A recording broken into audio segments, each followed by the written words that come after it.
In the last lesson video, I covered the experimental observations over 100 years ago that led to a new theory.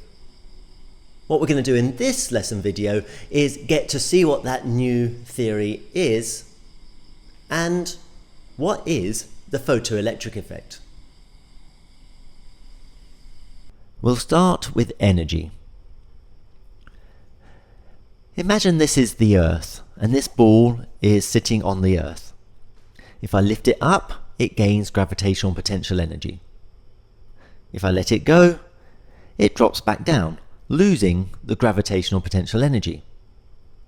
On the Earth, we could say that the ball has zero gravitational potential energy. But what if I then dig a hole and drop the ball into it?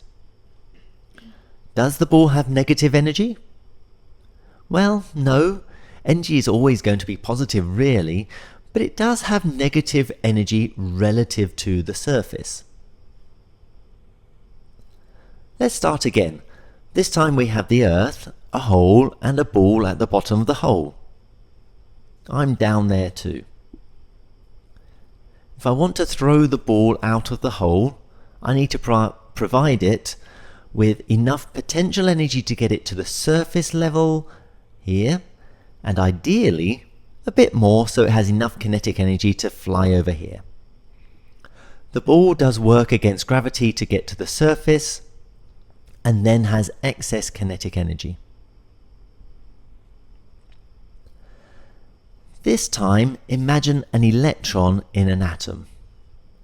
This line up here represents the surface, and the electron is down a hole, down a well, an energy well. To be ejected from the surface of the metal, it needs the potential energy to get to the surface, and then ideally some kinetic energy to fly away. I'm not there to throw it this time, so instead we will use a photon of light to provide the energy. This is photoelectric emission. A single photon of light is incident on a metal. It interacts with a single electron. The electron absorbs the energy from the photon and gains enough energy to be brought to the surface of the metal, and any excess energy becomes the kinetic energy of the electron.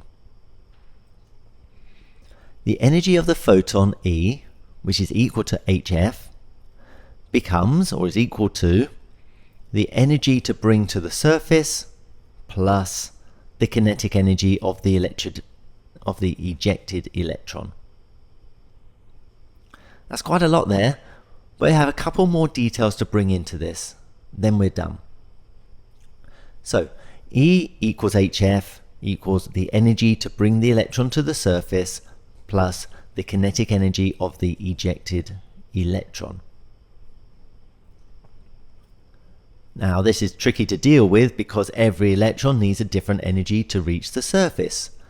Some electrons are actually right by the surface, some are deep within the metal.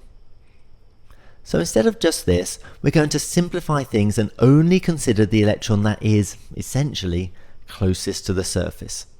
In other words, we're going to say that this energy here, this E, is actually the minimum energy required to bring an electron to the surface of the metal. We're even going to give this energy, this work done, a special name and call it the work function. So the work function is the minimum energy required to bring an electron to the surface of the metal. Now, since the photon energy that we're providing hasn't changed, this must mean that the kinetic energy is the maximum kinetic energy of the ejected electron. Yeah, if we've got the minimum work function, we've got the maximum kinetic energy. So now we have the energy of the photon E equals hf, the work function phi, plus the maximum kinetic energy. hf equals phi plus ek max. And that's the photoelectric effect, where an incoming photon interacts with an electron, raises it to the surface and ejects it from the surface. We've still got a lot to cover, trying to understand how we can use this to measure Planck constant, understanding what the stopping potential is, and also how to actually make the observations. Before we do that though, please try to make sure you understand what the photoelectric effect is. So review this material, look at a textbook, look online, and study the theory.